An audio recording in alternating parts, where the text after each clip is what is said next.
Guys and girls, my video is hi from Bala.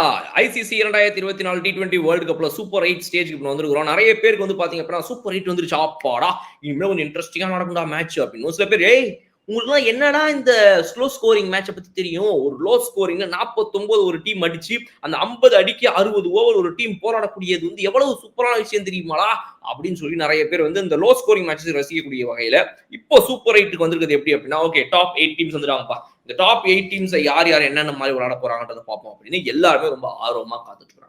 So இப்போ இதில் நம்ம first பார்க்க போறது என்ன அப்படின்னா, இந்த சூப்பர் 8 டீம்ஸ் யார் யாரு அப்படிங்கிறது. ஸோ சூப்பர் 8 டீம்ஸை பொறுத்த வரைக்கும் இந்த டாப் 8 டீம்ஸ்ல ஒரு 3 அப்செட் நடந்திருக்கு 3 இடத்துல. அதாவது குரூப் ஏவை பொறுத்த வரைக்கும், குரூப் சி அண்ட் டியை பொறுத்த வரைக்கும் 3 அப்செட்ஸ் நடந்திருக்குது. ஸோ இதெல்லாம் தாண்டி தான் வந்து ஓரளவுக்கு டீம்கள்லாம் முடிவாகி வெளியே வந்திருக்குது. ஸோ குரூப் 1 பொறுத்த வரைக்கும் நீங்க பாக்குற டீம்ஸ் யார் யாரு அப்படின்னா, ஆப்கானிஸ்தான், ஆஸ்திரேலியா, இந்தியா, பங்களாதேஷ், இந்த 4 அணிகள். அண்ட் நம்மளுடைய குரூப் 2 பொறுத்த வரைக்கும் வெஸ்ட் இண்டீஸ் உள்ள வந்திருக்கிறாங்க. எஸ், அவங்களுடைய host west Indies, south Africa, England and USA, இந்த 4 அணிகள் வந்து குரூப் 2ல இடம் பெற்றிருக்கிறாங்க. பட் இதுல ஒரே ஒரு கன்ஃபியூஷன் இருக்குது இந்த மேட்ச் அப்ஸ்ல. அதாவது west Indies versus Afghanistan match நடக்கிறதுக்கு முன்னாடியே எப்படி வந்து இவங்க முடிவு பண்ணாங்க ஆப்கானிஸ்தான் தான் இந்தியா கூட விளையாடும்னு. ஒருவேளை top of the table West Indies வந்துச்சு அப்படின்னா அவங்க தானே நிறைய குழப்பங்கள் ஏற்பட்டுச்சு. இதுக்கு காரணம் என்ன அப்படின்னா, ப்ரீ டோர்னமெண்ட் சீடிங்ஸ். அதாவது இந்த டோர்னமெண்ட் ஆரம்பிக்கிறதுக்கு முன்னாடியே இவங்க தான் இந்த குரூப்ல A1, குரூப்ல A2, இந்த பி குரூப்ல இவங்க தான் B1, இவங்க தான் B2. ஒருவேளை இதுல யாராவது ஒருத்தவங்க தோத்து குவாலிஃபை ஆகாம போனாங்கன்னா இவங்களுக்கு பதிலாக வேற ஒரு டீம் வரும். ஆனா குவாலிஃபை ஆனாங்கன்னா இர்ரெஸ்பெக்டிவ் ஆஃப் அவங்க 1 or 2 அந்த பொசிஷன்ல இருந்தாலும் இவங்க தான் A1, இவங்க தான் A2 முடிவு பண்ணிட்டாங்க. உதாரணத்துக்கு நீங்க பாத்தீங்க அப்படின்னா, இப்போ நம்ம பார்க்க போறது வந்து இந்த ப்ரீ டோர்னமெண்ட் சீடிங்ஸ். அதாவது இந்தியா, பாகிஸ்தான் இவங்க இருவருமே வந்து A1, A2 முன்னாடியே முடிவு பண்ணிட்டாங்க. B1 இங்கிலாந்து, B2 ஆஸ்திரேலியானும், C1 நியூசிலாந்து, C2 வெஸ்ட் இண்டீஸ்னும், D1 சவுத் ஆப்பிரிக்கா, D2 ஸ்ரீலங்கானும் முன்னாடியே முடிவு பண்ணிட்டாங்க. இதுதான் மேட்டர். ஸோ இதுக்கு காரணம் என்ன அப்படின்னா, ஓகே A1ல வந்து இந்தியா இருக்கட்டும், B2ல ஆஸ்திரேலியா, இங்க C1ல இவங்க, D2ல இவங்க அப்படின்னு ஒரு அளவுக்கு இவங்கெல்லாம் விளையாட்டா இந்த சூப்பர் 8 மேட்சஸ் இன்ட்ரெஸ்டிங்கா இருக்கும்ன்றத முன்னாடியே முடிவு பண்ணிட்டாங்க. இதுதான் இப்ப நீங்க ஸ்கிரீன்ல பாக்குறீங்க. சோ இவங்க ஏற்கனவே முடிவு பண்ணது என்ன அப்படின்னா, குரூப் 1 பொறுத்த வரைக்கும் A1, B2, C1, D2. Group 2 பொறுத்த வரைக்கும் A2, B1, C2, D1. Okay, so இவங்க தான் விளையாட போறாங்க. அப்ப இந்த பொசிஷன்ஸ் யார் இருக்க போறாங்கன்றது இவங்க முன்னாடியே முடிவு பண்ணிட்டாங்க.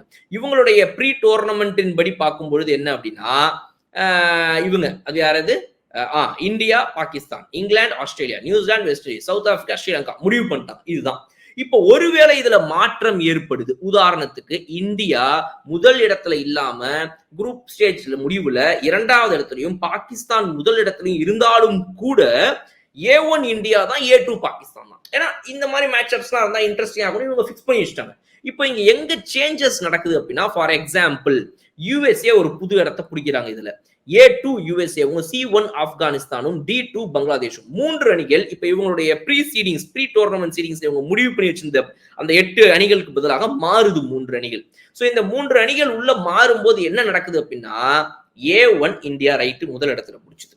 A2 யூஎஸ்ஏ எப்படி வருதுன்னா, ஓகே 2வது இடத்துல இந்த குரூப்பை முடிச்சாங்க, ரைட்டு ஓகே. ஆனா C1 எப்படி ஆப்கானிஸ்தான் வந்தாங்க, இங்கதான் கேள்வி. வெஸ்ட் இண்டீஸ் என்னதான் ஃபர்ஸ்ட் இடத்துல இந்த குரூப்பை முடிச்சிருந்தாலும் கூட அவங்கனால C2ல தான் இருக்க முடியும். ஏன்னா டோர்னமெண்ட்டுடைய ஆரம்பத்திலே C2 இவங்க தான் முடிவாயிடுச்சு.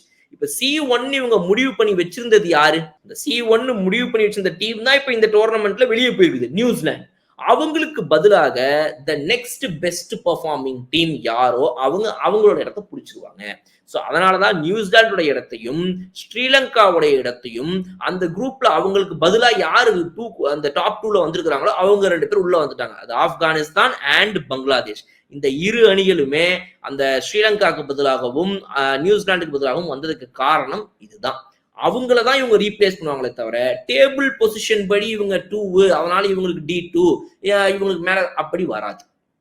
இதனாலதான் ஆப்கானிஸ்தான், வெஸ்ட் இண்டீஸ் அந்த இடத்துல மட்டும். சவுத் ஆப்பிரிக்கா ஏற்கனவே ஆரம்பத்தில் முடிச்சுக்கலாம், D2ல பங்களாதேஷ் கீழே முடிச்சுக்காங்க, right okay. India, USA 1 and 2 முடிச்சுக்கலாம், ஓகே. இந்த C1ல மட்டும் இந்த கன்ஃபியூஷன் நடந்துச்சு. ஏன்னா எல்லாருக்குமே என்ன டவுட் அப்படின்னா, ஃபர்ஸ்ட் பொசிஷன் வெஸ்ட் இண்டீஸ் தானே, அந்த மேட்ச் முடியல, எப்படி முன்னாடியே இந்தியா ஆப்கானிஸ்தான் முடிவு பண்ணாங்க? அதுக்கு காரணம் A1, B2, C1, D2 இவங்க தான் விளையாட போறாங்க. சோ இதுல C2 ஏற்கனவே west Indies fixed, C1 Afghanistan தான். ஆப்கானிஸ்தான் வெஸ்ட் இண்டீஸ் கூட ஜெயிச்சாலும் தோத்தாலும் அவங்க தான் C1. அவங்க குவாலிஃபை ஆன உடனே முடிவாயிடுச்சு. இதுதான் மேட்டர். ஸோ இதுல உங்களுக்கு இந்த தெளிவான ஒரு பதில் கிடைச்சிருக்கும் அப்படின்னு சொல்லி நான் நினைக்கிறேன். ஸோ இப்போத்துக்கு இந்த சூப்பர் 8 டீம்ஸ்ல குரூப் 1 அண்ட் குரூப் 2 மொத்தமா 8 டீம்ஸ். ஆனா விளையாட போறது 10 நாள் 12 மேட்சஸ், 12 நாள் 10 மேட்சஸ் விளையாட போறாங்க. ஸோ இன்ட்ரெஸ்டிங்கான ஒரு மேட்சஸாக இருக்க போகுது ஒவ்வொன்றுமே. இதுல ஒவ்வொரு டீமும் 3 மேட்சஸ் விளையாட போறாங்க. எஸ், இப்போ குரூப் 1ல இருக்கக்கூடியவங்க அவங்க கூட இருக்கக்கூடிய அடுத்த 3 டீம்ஸ் கூடயும் ஒரு மேட்ச் விளையாடுவாங்க. குரூப் பில குரூப் 2ல இருக்கிறவங்க அவங்க கூட இருக்கிற அடுத்த 3 டீம்ஸோட ஒவ்வொரு மேட்சஸ் விளையாடுவாங்க. ஸோ இதுல இருக்கக்கூடிய டாப் 2வும் அதுல இருக்கக்கூடிய டாப் 2வும் விளையாட போறாங்க செமிஃபைனல்ஸ். ஸோ செமிஃபைனல்ஸ் என்னென்ன மாதிரி சீடிங்ஸ் வச்சுக்கிறாங்க, எப்படி என்ன ஏதுங்கிறது எல்லாத்தையுமே செமிஃபைனல்ஸ் வரும்போது அந்த வீடியோ பார்ப்போம். ஸோ இந்த வீடியோ உங்களுக்கு இன்ட்ரெஸ்டிங்கா ரொம்ப யூஸ்ஃபுல்லா இருந்திருக்கும் அப்படின்னு நம்புறேன். இன்னொரு சூப்பரான வீடியோ நான் வந்து பார்க்குறேன். அது வரை உங்களுக்கு